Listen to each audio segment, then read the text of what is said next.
analgesia, la escalera analgésica de la OMS. La OMS, la Organización de Naciones Unidas de Salud, tiene su escalera analgésica. Esta escalera analgésica te dice que cómo debes tratar al paciente de acuerdo a la intensidad del dolor. Desde un dolor leve, que lo ves acá en la parte inferior, hasta un dolor severo, muy grave. No es lo mismo que yo tenga un dolor leve, que me puedes dar, como tú ves ahí, terapia no opioide más coadyuvante. Vamos a ver qué es un coadyuvante o un adyuvante. Es un fármaco que del todo no es analgésico, pero ayuda a ser analgésico. A diferencia del dolor leve a moderado, que puedes usar un opioide débil o podrías usar un no opioide y terapia ayudante, a diferencia de un dolor moderado a severo, en donde ya usas un opioide fuerte, terapia ayudante, y en donde ya está el dolor severo muy grave, los tratamientos son intervenciones. O sea, desde el tratamiento médico que arranca la parte de la pirámide de la base hasta el tratamiento quirúrgico. Entonces, para todos estos manejos nosotros tendremos que convencernos de saber qué cosa es el dolor. ¿Qué es el dolor? Acá lo dice, la definición del dolor está arriba. Experiencias. El dolor en realidad es una experiencia sensorial, ¿correcto?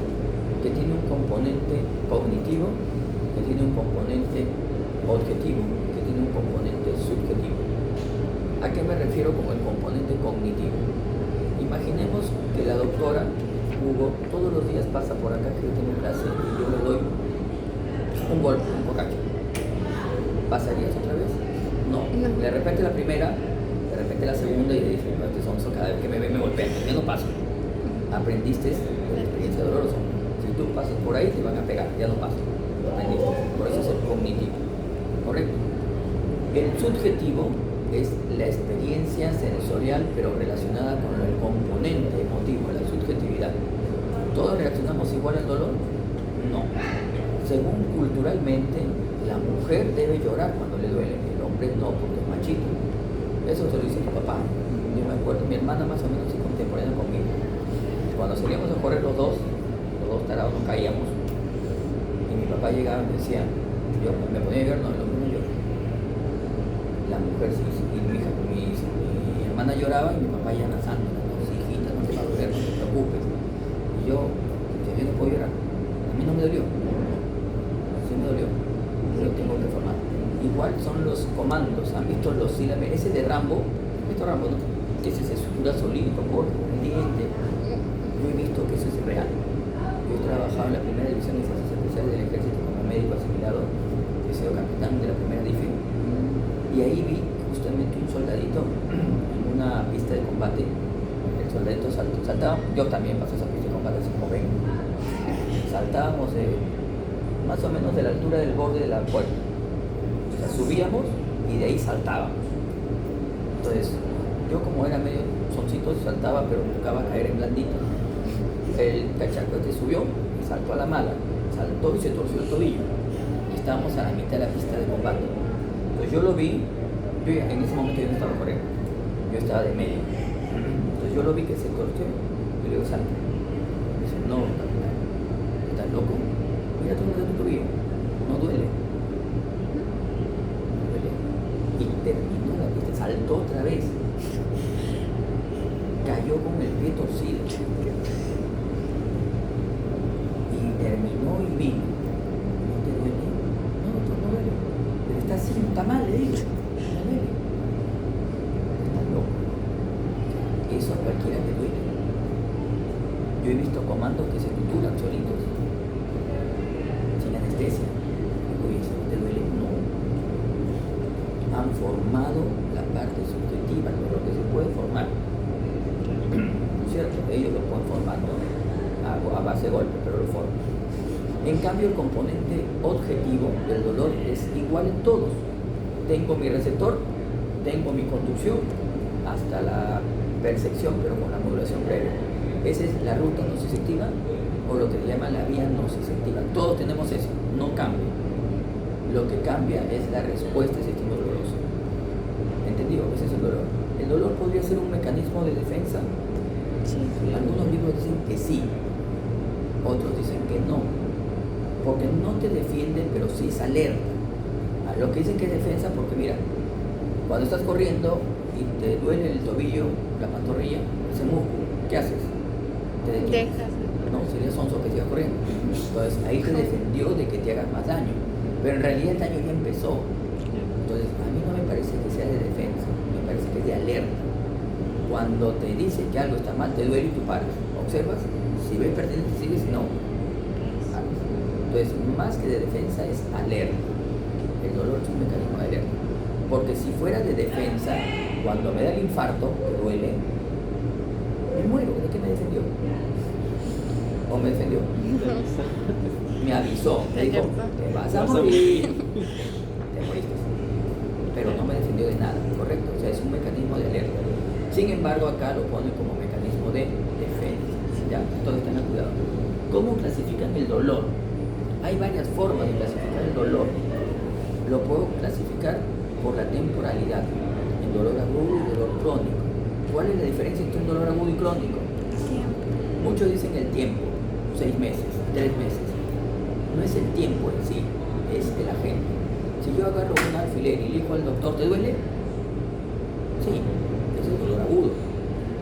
Pero si yo, después de quitarle el alfiler, le sigue doliendo, ya no hay agente causal, no, y le sigue doliendo, eso es crónico. La diferencia es la presencia del agente causal para diferenciar el agudo del crónico. La temporalidad en meses depende de muchos libros, uno dice que son 6 meses, otro dice que son 3 meses, o sea, quién me cree, no sé. Pero la existencia o no del agente causal es la que te diferencia entre agudo y crónico. La otra forma es por la ubicación, el somático y el visceral. El dolor somático es un dolor bien localizado. A mí me duele acá y me duele acá y yo informo el tipo de dolor de acá. Ese es un dolor somático. Está en el cuerpo, está en el músculo, está en el hueso, está en el tendón. Eso lo llevan unas fibras especiales que son las que el doctor nos va a hablar hoy día en su presentación formidable, las fibras sensoriales, ¿se acuerdan? Las que llevan las A delta. Las fibras A delta son las que te llevan un dolor bien localizado, preciso, bien descrito. Tú lo describes en intensidad, en localización, en todo le da las características. Ese es el dolor justamente de tipo somático. El dolor visceral, por el contrario, es un dolor que no es constante, que no es bien definido, que es indefinido, que tú no sabes si duele o no duele, si aumenta o no aumenta. Es un dolor que tú crees que es acá, pero no es acá, es acá. Ya, ese es el dolor de las vísceras. Cuando a ti te duele el apéndice, cuando das apendicitis, no te duele abajo, fósil a la derecha, te duele en la boca del estómago, y ahí empieza. Después de 6 horas se localiza. Ese es un dolor visceral, no es un dolor bien localizado. Tú no sabes definir. ¿Cómo te duele? Me arde, me oprime, no sé, me duele. Correcto, ese es transmitido por fibras tipo C. En realidad el dolor es transmitido por las dos fibras, pero la dominancia de una u otra fibra es la que va a definir qué tipo de dolor es. Quiere decir que en la piel, en los músculos tengo fibras A delta y C, y en la víscera tengo A delta y C. Pero ¿qué tengo más acá? A delta y poquita C. Y en la víscera, más C. Por eso es la característica del dolor. Otro tipo de clasificación es el nociceptivo y el neuropático. El nociceptivo es el buen dolor, entre comillas. No hay buen dolor, no habrá buen dolor. Si es un mecanismo de defensa, sí, hay buen dolor. Si es un mecanismo alerta, quizás sí. Entonces, pero el dolor nociceptivo es el que sigue todo. ¿Sí? El receptor se estimula, la conducción, la modulación y percepción. Ese es el dolor nociceptivo o llamado buen dolor, entre comillas. Es decir, que sigue todo lo que es la vía analgésica, la vía dolorosa. En cambio, el dolor neuropático es un mal dolor. Es un dolor que no necesariamente inicia en el receptor del dolor. No inicia donde le da la gana. Empieza cuando le da la gana. Ese es el dolor neuropático. Lógicamente, entre los dos dolores, ¿cuál será más fácil controlar? El nociceptivo. Es más sencillo. El neuropático es más difícil. ¿Correcto? Ya, ese es el mal dolor, por eso le dicen en realidad. También tienes, bueno, me olvidaba decirle, esta es una experiencia habitualmente desagradable. Acá le ponen desagradable pero yo pongo habitualmente desagradable, porque hay una psicopatología en la cual le gusta el dolor, ¿cierto? Entonces, en ellos les gusta, es una psicopatología, pero también lo tengo que incluir habitualmente desagradable. Otra cosa que decía en la definición, que está dado por un cambio, por una lesión real o potencial tisular. O sea, no puede haber dolor si es que no hay una lesión tisular real o potencial. ¿A qué se refiere lo real? Lo real es, yo agarro el martillo, le chanco el dedo y eso es real, ¿o no? ¿Duele o no duele? Sí. ¿Qué tipo de dolor? ¿Nocicectivo o neuropático? Nocicectivo, correcto, muy bien. Pero, ¿qué tal si yo lo que voy a hacer ahora, en lugar de hacerle esa característica de estimular el nociceptor, ¿correcto?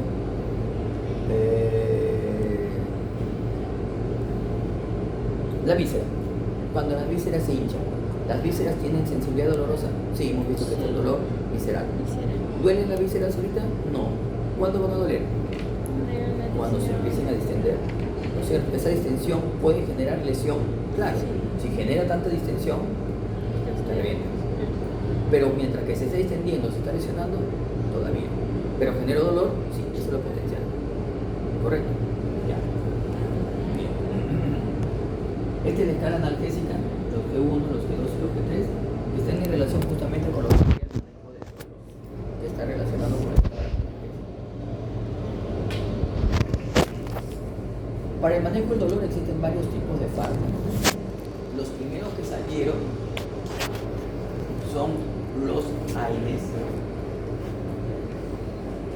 y es uno de los fármacos que usamos mal. Después salieron los opioides y empezamos a usarlos mal, y después salieron los coadyuvantes o adyuvantes analgésicos.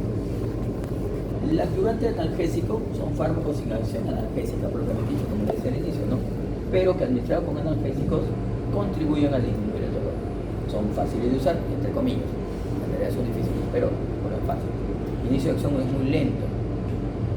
Precisan justamente de la escala más dosis controlada. O sea, poco a poco se tengo que ir subiendo mediante mecanismo controlado de administración. Y tienen diferentes adversos. Los coadyuvantes, hay una diferencia entre lo que sería el coadyuvante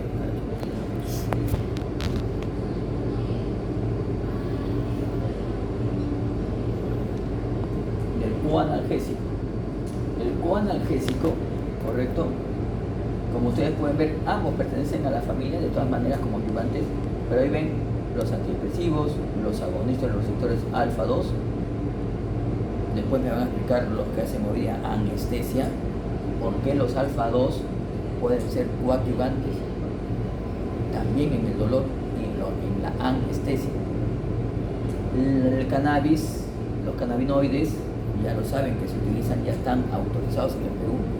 Sí, ya los puedes prescribir no solo para dolor, sino también para enfermedades de tipo epilépticas y compuestos típicos.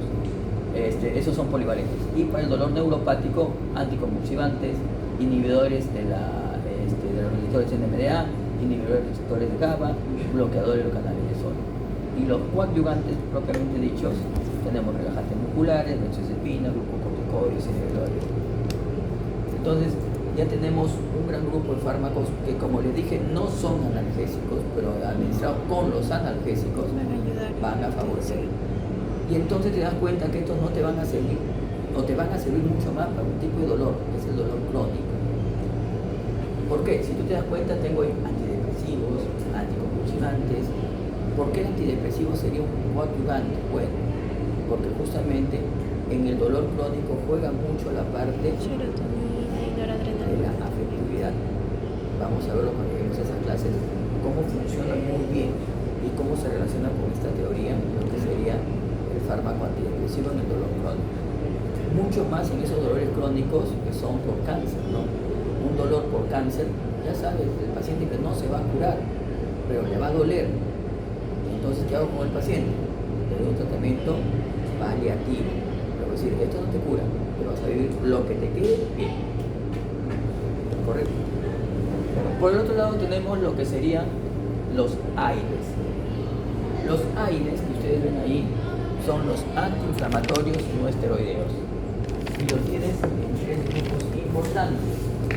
Los AINES selectivos COX-1, perdón, no selectivos COX-1, pero en realidad son COX-1, COX-2.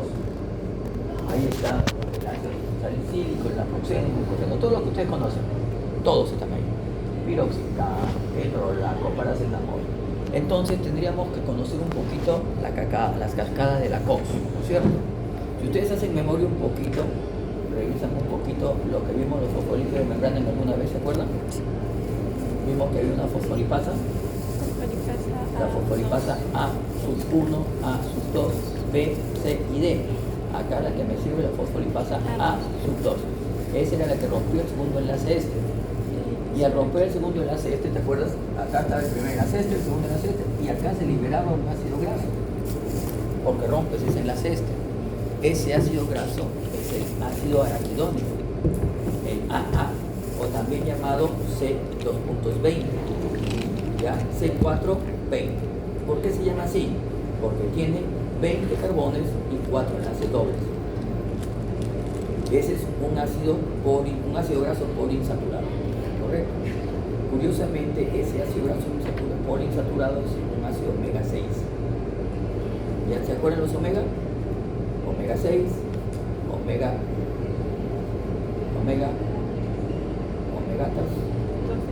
2, hay omega 3, omega 6, omega 9. ¿Cuál es el bueno? Los omega 3 son los buenos. ¿Cuáles son los más malos?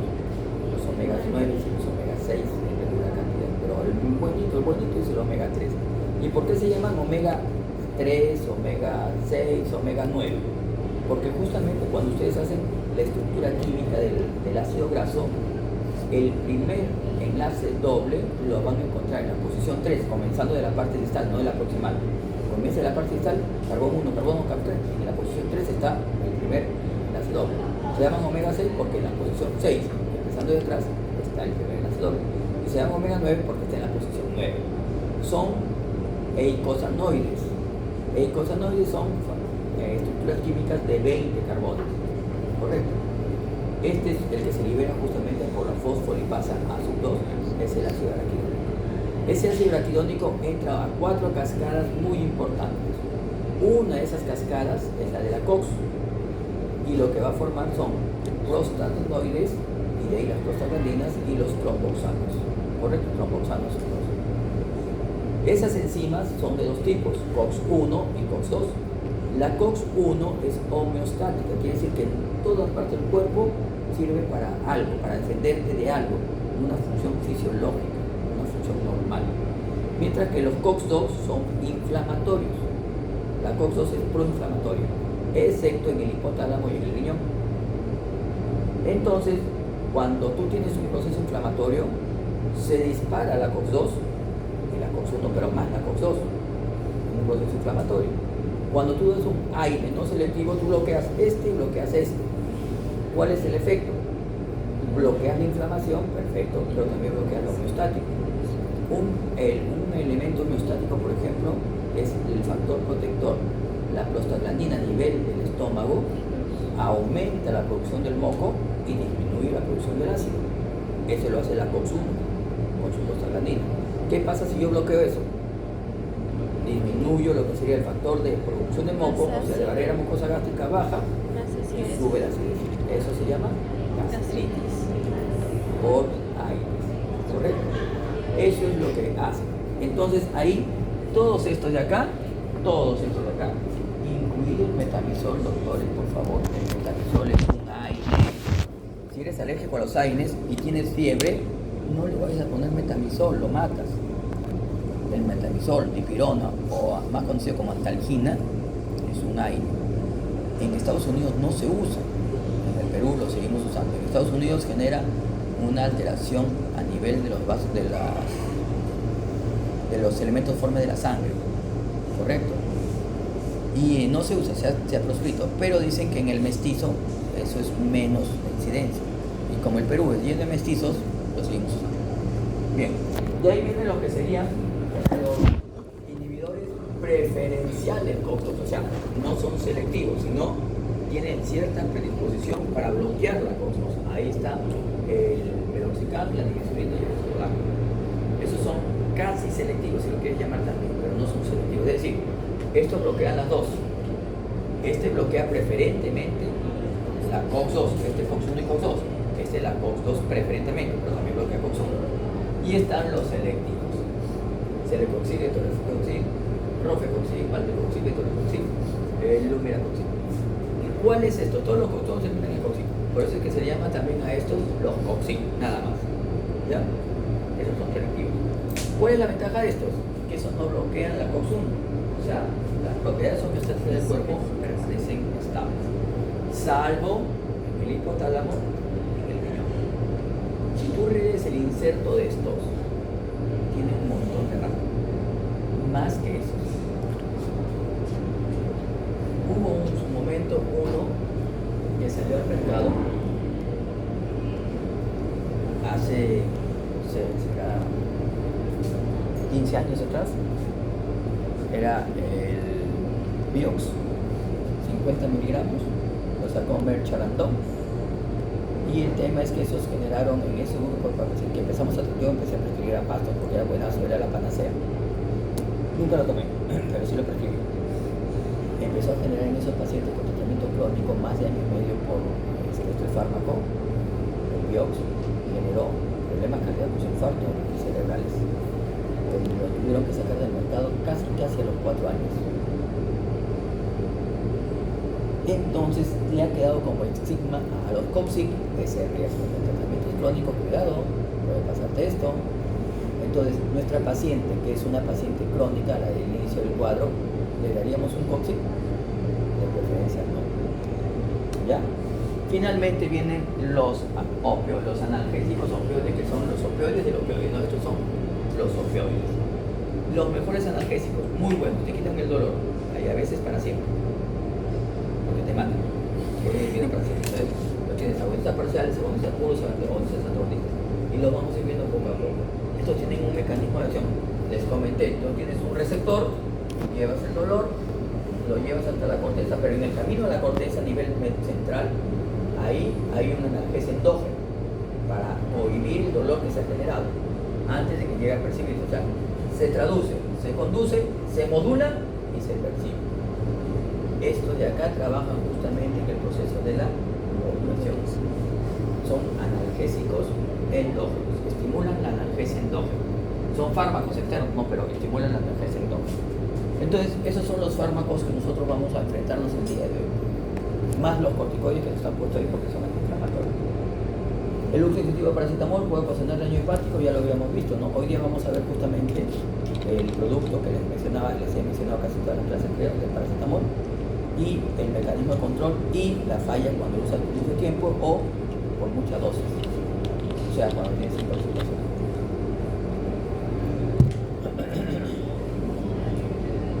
Entonces, la clasificación del dolor ya lo vemos, adaptativo, maladaptativo, lo clasifican también, el adaptativo, el nociceptivo, el inflamatorio, y el maladaptativo neuropático, que es disfuncional. Ya, acá tienes, por ejemplo, en el disfuncional, la fibromialgia, colon irritable, dolor periférico crónico. La fibromialgia es una enfermedad que la tienes, pero que no, yo te empiezo a buscar causas y no te encuentro, pero a ti te duele, entonces quedas como fibromialgia. Tengo que dar tratamiento.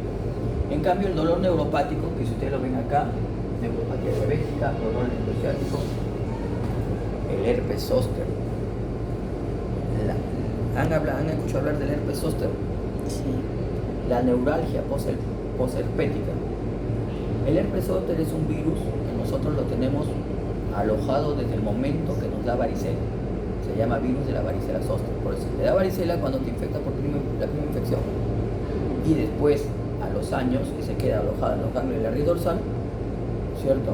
Sale, se activa. ¿Cuándo se activa? Estrés, inmunosupresión, mala dieta, también es inmunosupresión, ¿correcto? El uso de corticoides, que genera inmunosupresión crónica. Y en ese momento se dispara y justo es como se ve quedado un ganglio de la raíz dorsal, inflama todo ese dermatoma hacia un lado habitualmente. Eso en mi época era la enfermedad de los ancianos. Porque los ancianos, conforme van aumentando en edad, comen menos, hacen inmunosupresión por el mismo desgaste. Y se veía mucho en el anciano, hasta que me dio a mí. Y yo no tenía esa edad, estoy hablando hace unos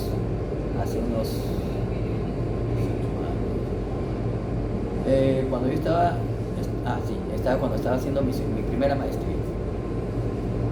Cuando estaba haciendo mi primera maestría me dio herpes zóster, estoy hablando más o menos hace 15 años atrás. ¿Ya? Y me dio acá en el muslo.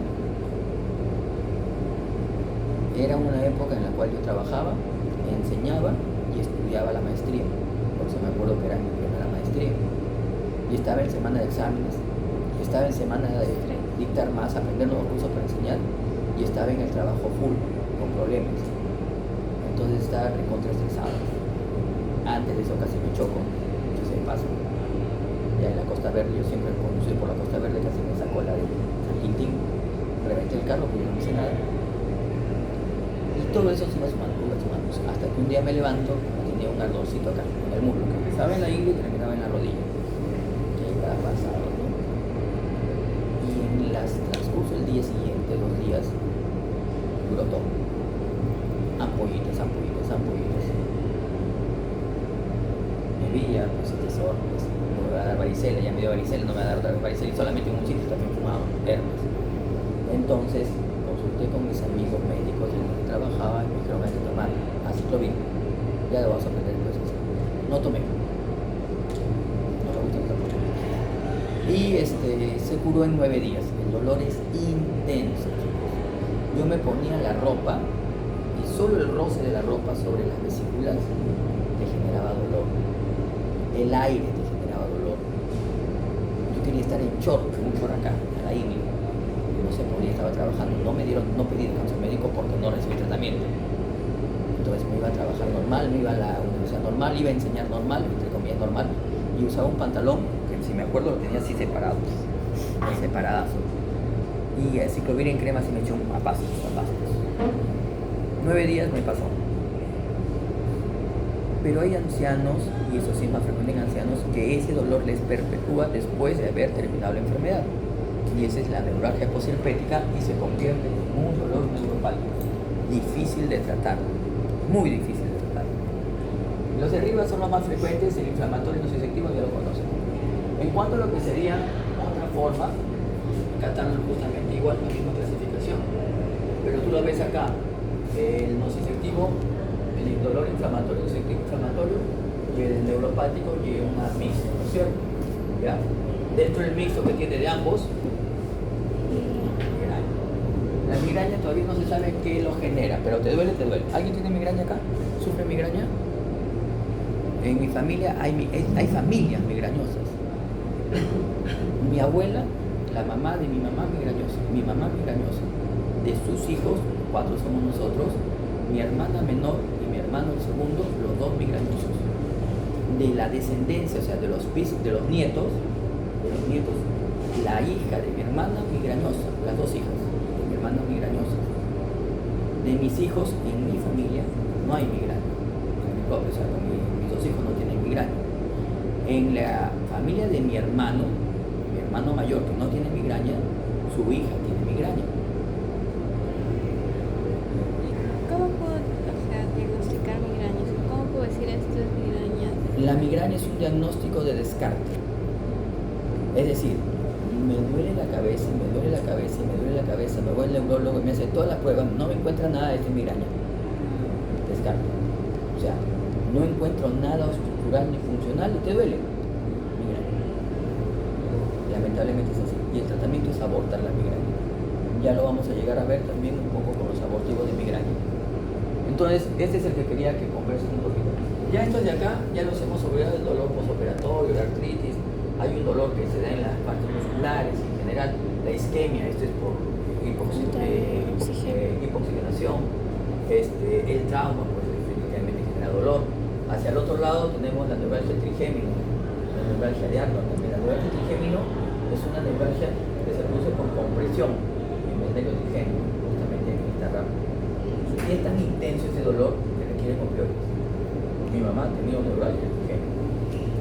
La curamos con mi papá, no entró hasta la operación, no la operamos, pero la curamos, pero ella tiene por el tratamiento que le hemos dado, toda esta zona acá, hasta la mitad del labio superior, no tiene sensibilidad. Nada de sensibilidad acá. Tú le puedes sacar y no le sirve nada. O sea, con el tratamiento muy agresivo creo que fregamos el nervio, pero no les duele ya. La polineuropatía, por ejemplo, diabético, que HIV también es un tema. Entonces, eso es un poco lo que es el dolor, doctores. Pero ¿cómo va el dolor? Aunque esto no debería ser porque lo iba a hacer el doctor, pero vamos a ayudarle un poquito con su posición. Ustedes hacen... No, somos anestésicos locales. Pero eso también es... Fibras. ¿Por qué dolor? El dolor se conduce a través de lo que serían fibras, ¿correcto? Acá está el nociceptor. El nociceptor, ¿qué dice acá? Nociceptor. ¿Qué significa nociceptor? ¿Qué entiende por nociceptor? El receptor del dolor, ¿correcto? Pero no es eso, doctores. El receptor del dolor no es el nociceptor. El nociceptor es un receptor de sensibilidad que dispara dolor cuando tenga el daño tisular, nada más. Después es un receptor de sensibilidad que tiene un amplio rango de sensores, de sensibilidad, desde lo que remanda dolor hasta sensibilidad. O sea, yo toco, me acaricio y se puede activar el nociceptor, pero sin informar dolor porque no estoy lesionando. Pero me hinco, el nociceptor informa dolor porque ya hay lesión tisular, ¿correcto? Este nociceptor, cuando estás hablando de la piel, es el A delta y se conoce como una terminación nerviosa libre. El A delta es una terminación nerviosa libre cuyas fibras terminan justamente así como esto, a nivel de la epidermis, del estrato de Malpighi y de la epidermis. Y es ahí donde duele. Si tú te hincas muy superficial, te duele. Lógicamente más profundo sigue doliendo porque ya hay más nociceptores, ¿ya? Pero duele cuando se han raspado, se han quedado en la pista y se han raspado. Sí. Y cuando el San Curado no dolía, y ni siquiera había salido sangre a veces, ¿no? Porque ahí estaban los A delta expuestos. Este receptor o nociceptor A delta es la prolongación de una neurona que empezó acá. Este es el ganglio de la raíz dorsal. Este de acá es una neurona que se llama pseudomonopolar. Pseudo es falso, mono, uno. Tiene falso un axón. ¿Por qué? Porque tiene en realidad un axón que se parte en dos. Uno se va a la médula y otro se forma el nociceptor periférico. Por eso es la pseudomonopolar. Ese es el ganglio de la raíz dorsal. Ahí está la primera neurona sensitiva que tiene dos patitas. Uno nociceptor y el otro se va a la médula. Sigamos el que se va a la médula. El que se va a la médula entra por el asta posterior de la médula espinal y entra a las láminas de Rexel. ¿Cuántas láminas de Rexel son? 10 láminas de Rexel. Este entra justamente a las láminas posteriores. ¿Ya? Puede entrar a la 1, puede entrar a la 2, puede entrar a la 3 o puede entrar a la 5. ¿Correcto?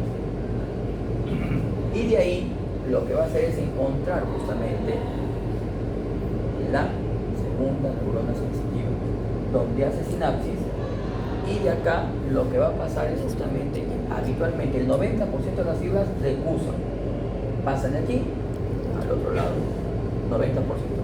10% van a ascender por el mismo lado, ipsilateral, 90% de uso. ¿De acuerdo?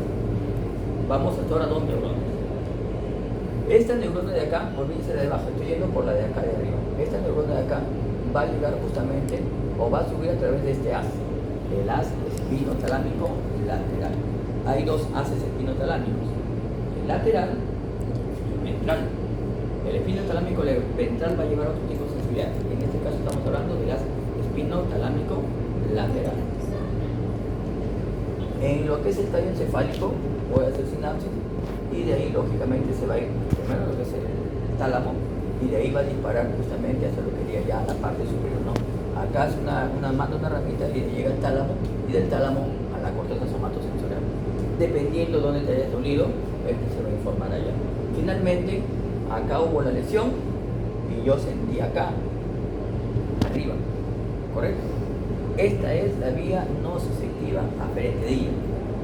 Y hay una vía de modulación. La vía de modulación es la que viene de acá, ves que viene de abajo hacia abajo y viene justamente a donde hace sinapsis la primera y la segunda neurona. Ahí viene la vía analgésica endógena. Esa vía arranca en núcleos que se encuentran a nivel del mesencéfalo hacia abajo. Están en la región matriz periventricular, periaqueductal, están en el área dorsolateral del tegmento pontomesencefálico y en la región rostro-ventromediático.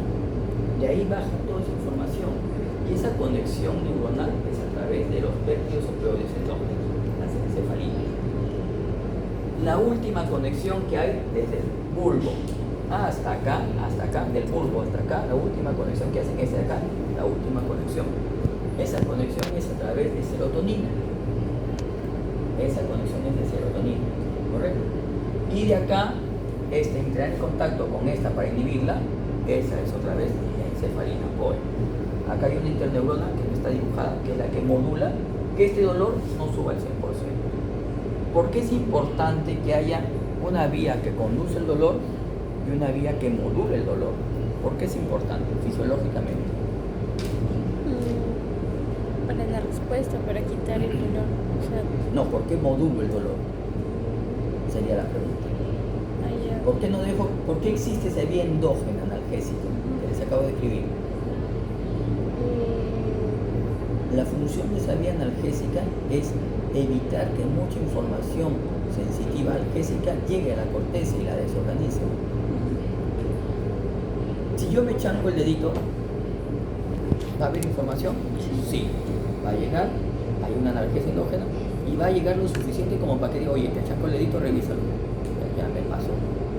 Pero si yo hago lo mismo con el muslo y no así, sino como un carro, ¿qué va a pasar? Toda esa información va a ascender y este sistema analgésico no lo va a poder cohibir y todo llega al cerebro, y eso es lo que se llama un shock neurológico. Toda la información llegó y te estropeó la corteza totalmente, ya no reaccionas a eso. Lo que evita justamente la vía analgésica endógena es eso, que el cerebro no se desorganice hasta cierto punto, ¿no? Una vez que la magnitud de la lesión es severa, la vía analgésica endógena ya no funciona. Entonces, por lógica razón, la vía analgésica endógena, ¿en qué parte del sistema nervioso está? ¿Del sistema nervioso central o periférico? Endógena, la endógena. Periférica. La vía analgésica endógena es central. Entonces, por obvias razones, ¿cuál será el mejor analgésico? Los AINES que trabajan en la periférica. Los opioides que trabajan en la central son los mejores analgésicos. Hasta ahora es lo más adecuado. Pero también hay que tener cuidado que justamente lo que les he descrito acá es del receptor, acá, la conducción, hasta que llegaron a la primera neurona, al axón de la primera neurona, la sinapsis de la primera neurona. Pero esto de acá, ¿cómo se va comunicando hacia arriba? Se va comunicando mediante neurotransmisión, glutamato aspartato, correcto, que es uno de los mediadores químicos, en la vía, esta es la vía termoalgésica, la que les acabo de describir, correcto, la termoalgésica. Pero también tenemos la fibra de la fibra A delta, pero también tenemos la termoalgésica de la fibra C. Es casi igual, la diferencia es que la otra va por la ventral, espino talámico ventral, y en ella, acá era glutamato aspartato como neurotransmisor, glutamato aspartato. Pero en la otra, cuando tú veas la fibra C, en el ascenso de la fibra C, es la sustancia P. Proalgésica. Y entonces, esta analgesia que bajaba, les dije que era por serotonina, ¿no es cierto? Sí. 5 y 2. Entonces, si yo te dijera, ¿qué sustancias químicas son proalgésicas? Glutamato aspartato, sustancia P. ¿Qué sustancia química es analgésica endógena? Serotonina. Y los opioides endógenos, ¿no? Entonces, cualquier mecanismo que inhiba la recaptación de serotonina será analgésico o algésico. Analgésico. Inhibidores de recaptación de serotonina serán analgésicos. Perfecto. Ya, muy bien. Ya hay un mecanismo farmacológico que ya solo voy a mencionar porque ya vimos la fisiología. La noradrenalina endógena genera justamente la disminución de la sustancia P. La estimulación alfa 2 por noradrenalina, esto genera la disminución de la sustancia P. Entonces, si yo tengo un adrenérgico alfa 2 de acción directa, ¿será algésico o analgésico? Analgésico. ¿Por qué? Porque estimula el alfa 2, eso disminuye la sustancia P que es proalgésica. ¿Correcto? Eso justamente tiene que ver cuando tú administras anestésico local a nivel espinal que venga con vasoconstrictor o con clonidina. ¿Por qué? Porque el vasoconstrictor va a estimular el alfa 2 también, y la clonidina es específico para el alfa 2, ya lo hemos visto en las teorías. Entonces eso te genera también analgesia, estimula analgesia endógena por disminución de sustancia B. ¿Entendido? Sí. Perfecto. Esto de acá es igualito a lo que hemos conversado, el mismo esquema, pero acá está el estímulo. ¿Qué es el estímulo? ¿Qué es un estímulo? Un agente causal, lo Una que causa. causa. ¿Qué es un estímulo? Le tiro un estímulo mecánico. Agarro con un encendedor, un estímulo físico. ¿No es cierto? O le pongo hielo, un estímulo físico. Le tiro un ácido, es un estímulo químico. Biológico. ¿Qué es un estímulo? Le mandas una infección, es un estímulo biológico. ¿Qué es un estímulo? Le grito, es un estímulo. Le grito muy fuerte, le va a doler también. ¿Qué es un estímulo? Un tipo de energía. Nada más. De la que hemos descrito ahorita. Entonces, ¿qué es lo que va a hacer el receptor? Este receptor, ¿qué es lo que va a hacer con ese estímulo? Este receptor de acá está recibiendo el estímulo. Este de acá puede ser los estímulos que estamos viendo acá, que es un tipo de energía. Mi pregunta es, ¿qué va a hacer el receptor con ese estímulo? Recepcionar. Tiene que traducir. Por eso es que el primer proceso en la vía dolorosa es la transducción. ¿Y qué cosa es traducir? Cambio la energía del estímulo ¿a qué? Energía. ¿A qué lo cambio? Un potencial. A un potencial de acción para Que- conducir, ¿no es cierto? Lo traduzco, lo transmito o lo conduzco a través de la fibra. ¿Correcto? Entonces, traduce, ¿quién? El receptor nociceptivo traduce, cambia el estímulo doloroso a un potencial de acción y la fibra conduce, ¿correcto? El estímulo. Después de conducirlo, viene lo que sería la parte de la modulación, que es lo que les he explicado acá, la descendente, la modulación, la analgesia endógena. Y una vez que trabajó la vía aferente que conduce el dolor con la analgesia endógena que inhibe la sensación dolorosa, da un resultado, ¿no? Ese resultado sigue hacia el tiempo, que sería finalmente lo que es la percepción dolorosa. Entonces, la vía nociceptiva tiene la traducción, la conducción, la modulación y la percepción del estímulo doloroso a través de un estímulo que era un tipo de energía que fue transformado. ¿De acuerdo? ¿Dónde podría generar analgesia? ¿Cuál sería el primer mecanismo para generar analgesia? Genial. ¿Dónde cortarían? ¿Dónde aplicarían? ¿Qué usarían? Con lo que conocen hasta ahorita. Bueno, la primera Directamente lectura es en la- ¿no? Si había fuego, le quito el fuego y ya no le duele. En la Ya, médula bueno, espinal. otra, En la médula espinal. antes. Del lugar, mismo lugar, donde se ha estimulado. Acá, ¿cómo cortan esto de acá?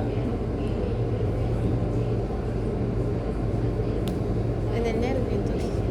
Uno es acá, otro es acá, antes de la médula. Periférico, los que generan inflamación, la inflamación que genera dolor. ¿Qué le das para inflamación? Un antiinflamatorio, periférico, ahí actúan los aires. ¿Qué otro fármaco darías? Ese potencial de acción, ¿a través de qué se conduce? Canales de sodio. ¿Cuál sería el otro mecanismo analgésico? Bloquear los canales de sodio. Eso se llama anestesia. Pero también te quita el dolor. Si no funciona con nada, te bloquea el nervio y se acabó, no tienes dolor. Lo otro sería acá. Acá están todas las fibras sensitivas, ¿no es cierto? Las neuronas sensitivas. En el ganglio dorsal. Ahí están todas las fibras sensoriales. ¿Qué hacemos ahí? hilo solo es sensorial, sensitivo? No, pues hay un montón de cosas, neurovegetativas también hay. Si tú cortas eso vas a perder un montón de cosas, pero podría ser una tentativa, ¿no? Tú eres especialista y sabes cuál es la neurónica, la quemas, se acabó el dolor, ya no conduce nada. La otra, ¿qué sería? ¿Dónde puedes atacar? ¿Por dónde asciende? Por el haz espinotalámico lateral. Corta el haz espinotalámico lateral y con eso ya no llega a ascender el dolor, ¿correcto? Pero te acuerdas que había 10% que iba por el mismo lado y 90% por el contrario. Si yo corto este acá, que es el que lleva mayor información dolorosa, me puede seguir doliendo por este 10%. Entonces no es tan buena así. Y lo otro sería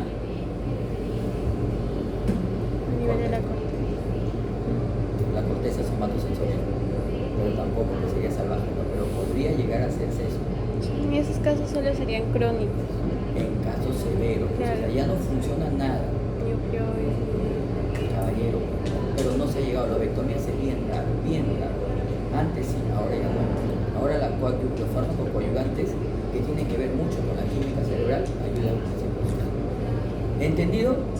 Ya, y aquí la clase se acabó, doctor. Si han entendido esto, el resto es papaya. Venimos.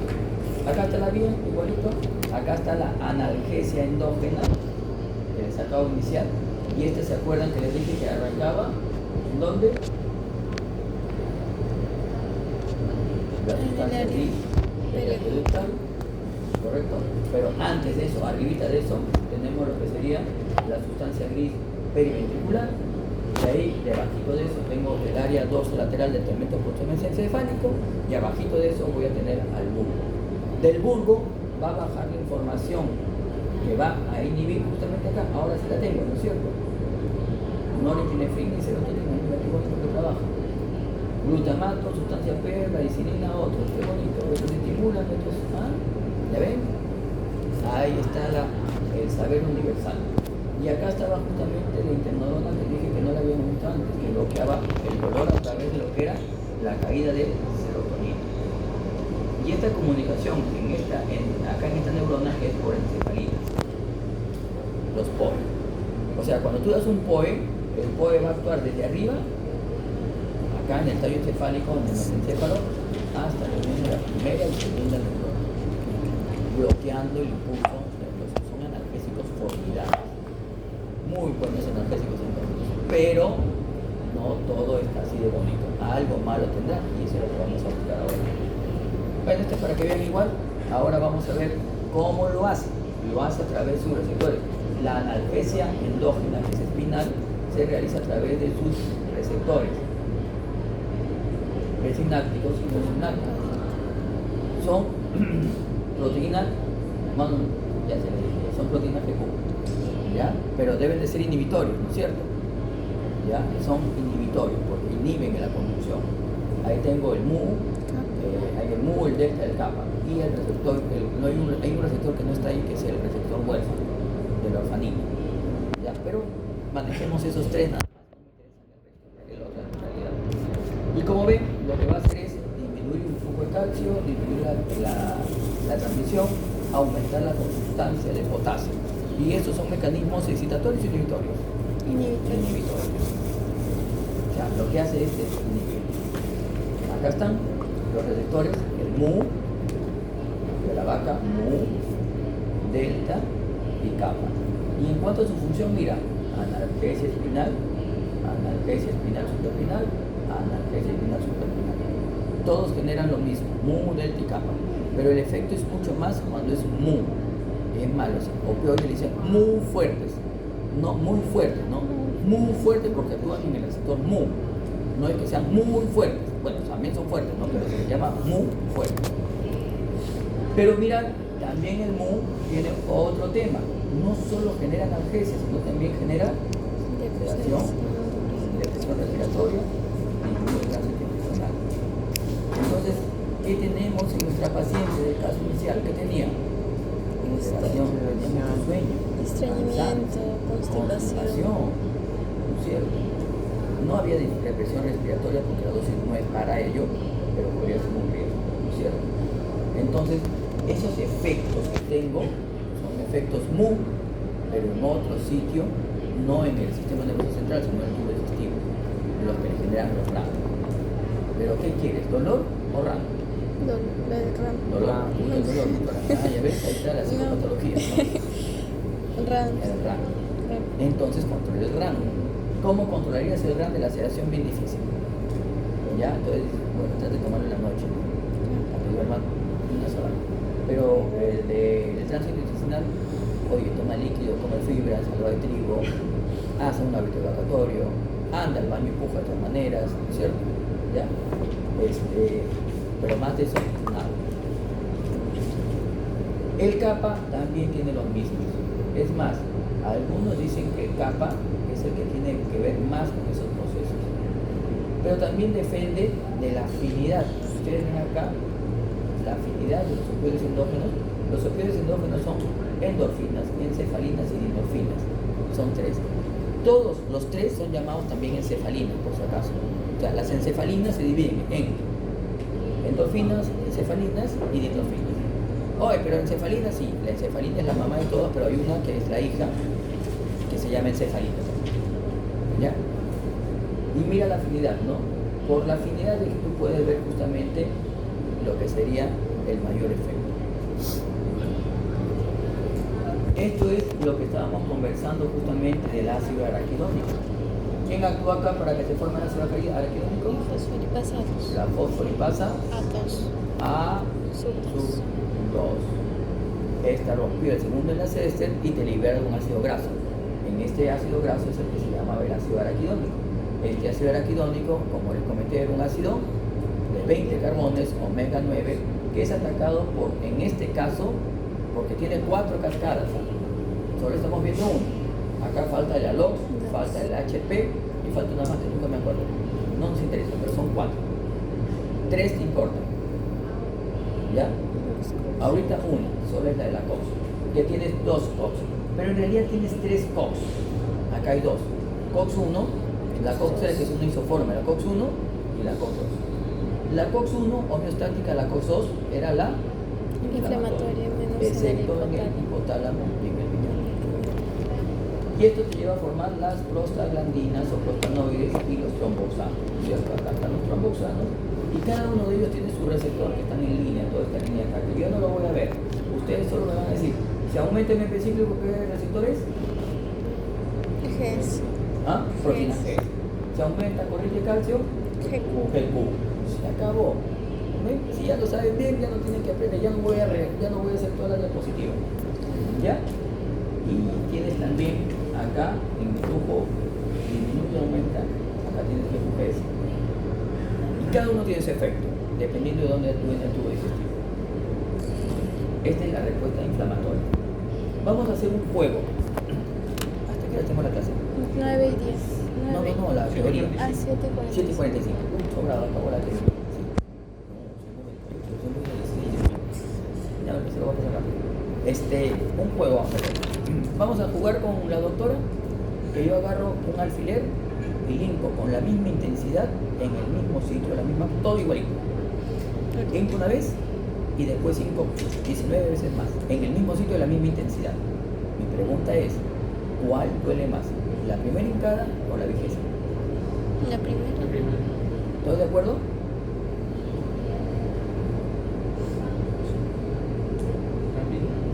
¿Ah? Duele igual. No, yo de la primera más. La primera duele más. La última duele más. ¿Por qué? ¿Por qué creen? ¿Qué ha pasado cuando entró la aguja la primera vez y qué ha aumentado cuando entró la aguja la 20ª vez? Inflamación. Claro. En la segunda, en la tercera, en la cuarta, en la 20ª ya tienes un caldo inflamatorio. Y no habíamos dicho que la inflamación era un proceso que generaba dolor porque se hincha, porque hay disminución del umbral doloroso, porque aumenta las quininas, todo eso no genera un caldo inflamatorio. Eso te genera justamente la hipersensibilidad. Es más, en la 20ª ya si quiero ni la hinco y ella le dolió. Porque tiene hiperalgesia. La sensibilidad exagerada por el caldo inflamatorio. Si no tuvieras inflamación, duelen igual todas. Pero la inflamación hace que duela. Y es por eso que los antiinflamatorios te pueden servir. Entonces, este proceso que nosotros conocemos justamente en lo que es el proceso de la lesión tisular, te va a generar diferentes tipos de respuestas, agudas y crónicas, y te va a generar diferentes tipos de reparaciones o cicatrizaciones, ¿correcto? Si tú ves acá, en la parte final, en la inflamación crónica, esto de acá lleva a un órgano fibrosado, lo que puede generarte, por ejemplo, la cirrosis. Le va destruyendo la estructura, ya no es funcional. El hígado trata de regenerar, pero sale mal. Pero también te puede generar lo que ustedes conocen, ¿no es cierto?, como lo que sería la cicatrización. Entonces, ¿es igual cicatrizar que reparar? Fibrosis no es igual. El tejido se ha lesionado totalmente. ¿Ustedes han hecho alguna herida en la piel? Sí. Y te puede generar un queloide. Claro. Ese queloide sigue siendo piel. No, es... ¿Tiene las mismas funciones? No, ese tejido fibroso, Claro. tejido colágeno, ya no es epidermis. Entonces ahí se reparó o se cicatrizó. Se cicatrizó.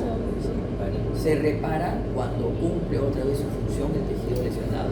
Los vasos sanguíneos cuando se rompen adentro, habitualmente se reparan, vuelve al mismo tejido para que sea funcional. Si la lesión es muy grande, cicatriza y ya no funciona igual. ¿Correcto? Entonces, a todo eso, hay un conjunto de productos proinflamatorios y antiinflamatorios, como por ejemplo acá tú ves lo que serían las resolvinas, las protectinas, lo que serían moléculas lipídicas protectoras porque resuelven el proceso inflamatorio, así como hay procesos proinflamatorios, las interleuquinas o interleucinas, los factores de necrosis. Entonces, todo esto de acá va a pelear los proinflamatorios con los antiinflamatorios, y el que gane es el que te va a generar la lesión, ¿correcto? Entonces, ¿la inflamación es un mecanismo de defensa? Sí, Sí, es un mecanismo protector. Entonces, ¿por qué existen los antiinflamatorios? porque hay un límite nada más, pues en la que tiene que llegar. Porque cuando se pierde la El relación equilibrio, la homeostasis. proinflamatorios, antiinflamatorios endógenos, y estos aumentan, También causa entonces daño. hay que apagarlos con los antiinflamatorios. O sea, en ese caso, para ese caso son los antiinflamatorios. Cuando aparecieron por las enfermedades crónicas inflamatorias, artritis reumatoidea, por ejemplo. Pero ahora los usamos para cualquier cosa y a veces inadecuadamente. Un proceso, una amigdalitis purulenta, supurada, ¿va con antiinflamatorios? Sí, pero solo con antiinflamatorios no, porque tiene bacterias. La bacteria genera inflamación, para eso me sirve antiinflamatorio, pero tengo que matar la bacteria, tiene que ir con antibióticos. ¿Puede ir solo antibióticos? También, pero no te quita el malestar de la enfermedad, pero podría ser solo antibióticos, o no, sí, claro. ¿Se dan cuenta? Esa es la diferencia. Bien, esta es la inflamación, chicos. Yo siempre pongo esta diapositiva, primero porque me enseña que la inflamación no arrancó con nosotros, arrancó hace muchos años atrás. Y la describían así, ¿no? Como estos muñequitos que se están maleteando. Dolor porque te le pegó, ¿correcto? Y al darse cuenta que todo el mundo se dio cuenta, se ruborizó. Porque el gordito era el que generaba todo el sostén de esta columna, ¿correcto? El calor le quemó, el rubor se enrojeció, la hinchazón, que sería tumefacción, lo que sería el dolor, y esto son los signos cardinales de la inflamación, hacia acá, todos estos de acá. Después se le agregó que es la impotencia funcional, pero eso no está en todos, ¿no? Básicamente los traumatológicos y impotencia funcional, pero la mayoría tienen lo que es el dolor, calor, rubor y la tumefacción. Y la impotencia funcional es el quinto signo cardinal de la inflamación. Es crónico. ¿Pero qué es la inflamación? ¿Saben qué es la inflamación? Es la inflamación.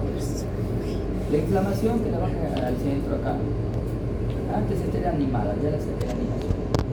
La inflamación viene etimológicamente del griego phlogosis o del latín inflamato, que ambos significan hacer fuego. Y esto se debe a que es caliente. Se define como un mecanismo de defensa inespecífico. ¿Por qué inespecífico? Porque actúa contra todos los agentes inflamatorios, contra todos los agentes lesivos, contra todos los agentes que vayan a lesionar el tejido. Es un proceso vital porque el que se inflama, ¿quién es? ¿Los muertos se inflaman? No. Solo los vivos.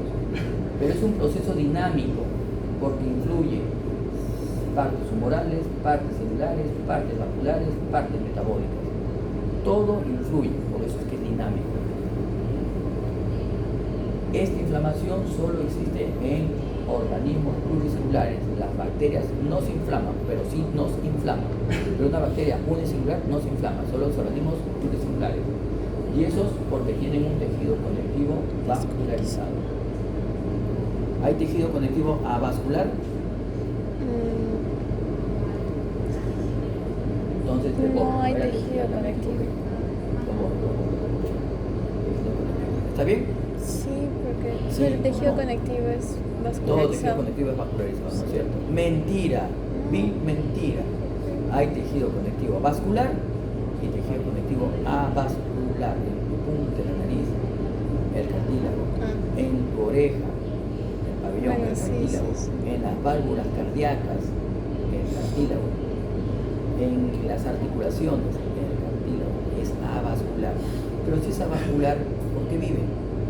Porque hay difusión por Porque parte. hay una estructura que puede ser una estructura epitelial que los protege, la piel, y esto se nutre a través de difusión, el cartílago por la piel. La sangre llega a la piel y de ahí manda la nutrición al cartílago. Entonces, el tejido conectivo avascular se puede inflamar. No, porque no. Sí, también se inflama eso.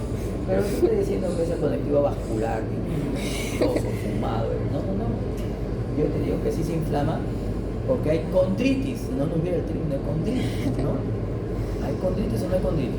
Claro, condritis del cartílago, condritis del cartílago. Y hay también lo que era la inflamación de las válvulas cardíacas. ¿No has Artritis escuchado también sería. la enfermedad, la fiebre reumática? Es la inflamación de las válvulas cardíacas. Entonces sí se inflaman, pero se inflaman por continuidad, por lesión. O sea, yo me corto acá, se va a inflamar. ¿Y esta inflamación del cartílago es fácil controlarla? No, porque como no tiene vaso sanguíneo directo, ¿cómo llega el fármaco? Por difusión. Tendría que llegar por difusión y es bien difícil. Por eso es que las condritis son de difícil manejo, más son para inyectable que para tratamiento oral. Por eso es que haces infiltraciones, ¿correcto? Entonces es el tejido conectivo vascular. Este es un mecanismo frecuentemente beneficioso. ¿Por qué? Porque lo que busca es proteger, aislar el agente causal para eliminarlo. Pero, ¿por qué digo frecuentemente? Porque a veces nos sale el tiro por la culata, correcto, lo que quiere es localizar el daño tisular, pero a veces nos sale el tiro por la culata y en las inflamaciones endógenas puedo llevar a cáncer o a enfermedad, diabetes, arteriosclerosis, lupus eritematoso, etc. Las colagenopatías, justamente, que son enfermedades autoinmunes, inflamatorias, en lo que yo no reconozco mi cuerpo como mío. Ahí deberían haber salido los AINES. Para esto son los AINES. Para acá son los AINES. Y cuando hay inflamación exógena, bueno, tengo la mecánica, golpe, física, calor, química, ácidos biológicos, que eran los mecanismos inflamatorios. ¿Cuál es el objetivo de la inflamación? Localizar y eliminar. Para eso tiene un montón de mecanismos que tienen que favorecer la fagocitosis. En realidad favorecen la diapedesis para que se dé la fagocitosis. Esa es la finalidad. ¿Está ligado a qué?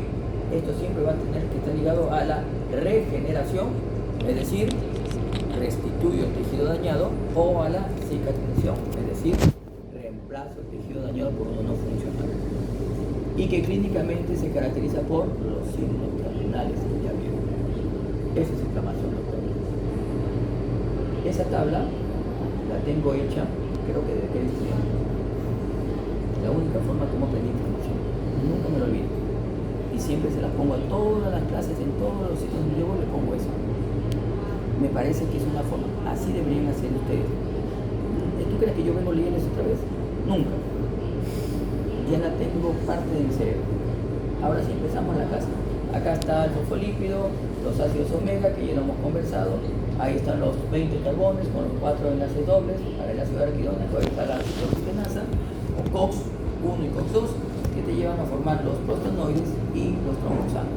Tengo acá, la prostaciclina también es un prostanoide, no es una prostaglandina, pero es la prostaciclina, la prostaglandina I sub 2, que hace el efecto contrario de lo que hace su antagonista, que es el tromboxano sub 2. Si dan cuenta, vean los efectos, son totalmente diferentes.